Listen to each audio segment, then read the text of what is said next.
$20 때문에 사소한 말다툼을 하던 두 오랜 친구가 감정이 격해진 끝에 살인에까지 이르게 된 사건이 미국 뉴욕 브루클린에서 발생했습니다.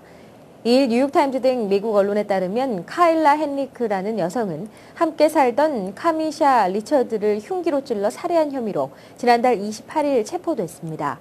두 여성은 헨리크가 15년 전 모친을 여인 뒤 리처드의 집에서 언니 동생처럼 살던 사이로 사건의 발단은 지난달 25일 아기 귀저귀값 $20를 놓고 페이스북에서 말다툼을 하면서 일어났습니다.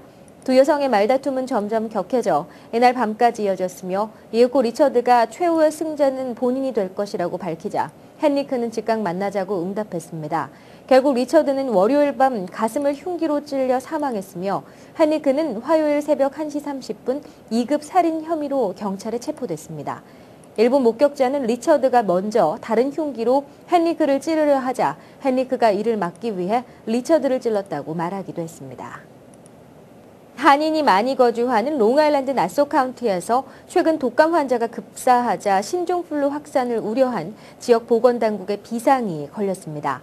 카운티 보건국은 지난달 25일 이스트 라커웨이에 소재한 센터 애베뉴 초등학교 부설 유치원에 재학하던 5세 소녀가 급사한 원인을 검사한 결과 독감으로 추정된다며 현재 감염된 독감이 타입 A인지 타입 B인지 여부에 대한 결과를 기다리고 있다고 1일 밝혔습니다.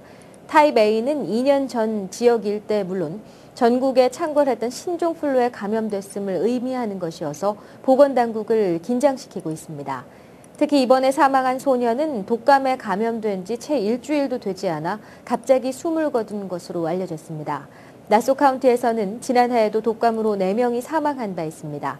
또한 지난해 10월 시작된 올해 독감 시즌 동안 현재까지 전국에서 독감으로 사망한 아동이 41명에 이르고 있어 지역 주민들의 주의를 거듭 당부하고 나섰습니다.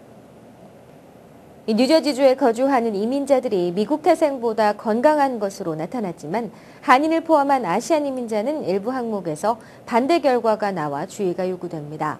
주 보건국이 1일 발표한 보고서를 살펴보면 주내 이민자는 심장병과 암, 호흡기 질환, 당뇨와 고혈압, 천식 등을 모두 합쳐 인구 10만 명당 617명이 질병으로 사망해 815.6명을 기록한 미국 출생자보다 전반적으로 낮아 건강했습니다. 반면 한인을 포함한 아시안 이민자는 해외 출생자의 사망률이 인구 10만 명당 417.6명으로 미국 출생 아시안의 331.2명보다 더 높았습니다. 특히 심장병 사망률은 해외 출생 아시안 이민자가 120명꼴로 미국 출생 아시안의 81.7명보다 크게 높았고 자살률도 해외 출생 아시안이 4.9명씩으로 집계돼 수치가 워낙 적어 집계 자료가 없이 낮은 미국 출생 아시안보다 훨씬 높았습니다. 홀리네임 병원 코리안 메디컬 프로그램의 최경 이사도 B형 간염과 당뇨병 등 한인과 아시안이 잘 걸리는 질병이 역시 아시안 이민자에게도 높게 나타났다고 덧붙였습니다. 뉴욕 교육계 최대 뜨거운 감자였던 후입 선출제 폐지안이 상원을 통과했습니다. 주 상원은 1일 존 플라네건 의원이 상정한 후입 선출제 폐지안을 표결 끝에 33대 27로 가결했습니다. 이 법안은 교사 정리해고 시 종신직을 가진 교사를 평가와 상관없이 감원할 수 있도록 업무평가 중심으로 바꾼다는 것을 골자로 하고 있습니다.